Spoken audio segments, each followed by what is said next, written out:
থাকবে। এখানে আপনি ইসলামপন্থী মত হলেই আপনি বলবেন যে পাকিস্তানপন্থী, এমন তো নয়। সাথে থাকলে সঙ্গী বা সাথে না থাকলে জঙ্গি বা রাজাকার, এইরকম বিষয়টা হয়ে যাচ্ছে। জামাতে ইসলামকে তো দেশে ফিরিয়ে আনছেন আওয়ামী লীগ, কারণ পাকিস্তান পন্থা রাজনীতি বাংলাদেশে কখনো হয়নি, ভবিষ্যতেও হবে না।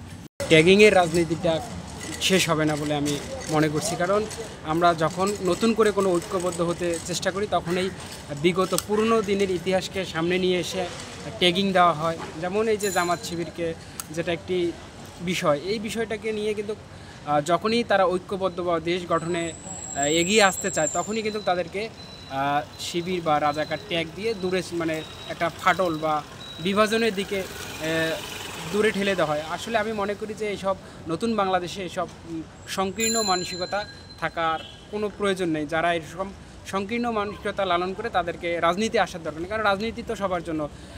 এখানে সব ধরনের সব মতের লোক থাকবে। এখানে আপনি ইসলামপন্থী মত হলেই আপনি বলবেন যে পাকিস্তানপন্থী, এমন তো নয়।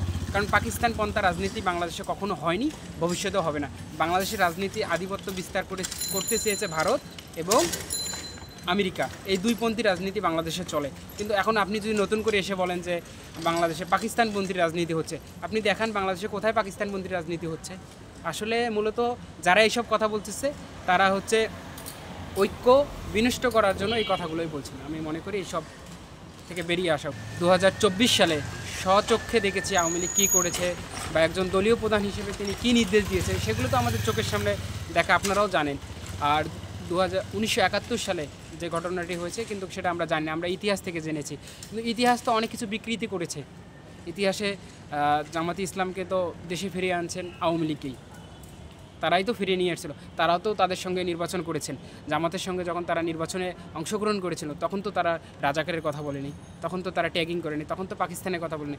এখন যখন তারা জোট ভেঙে দিয়েছে বা নতুন করে রাজনীতি করতে চেয়েছে তখনই বলা হয়েছে রাজাকার বা অন্য কিছু ট্যাগ দেওয়া হচ্ছে। তাহলে এটা বলতেই পারি যে সাথে থাকলে সঙ্গী বা সাথে না থাকলে জঙ্গি বা রাজাকার, এইরকম বিষয়টা হয়ে যাচ্ছে।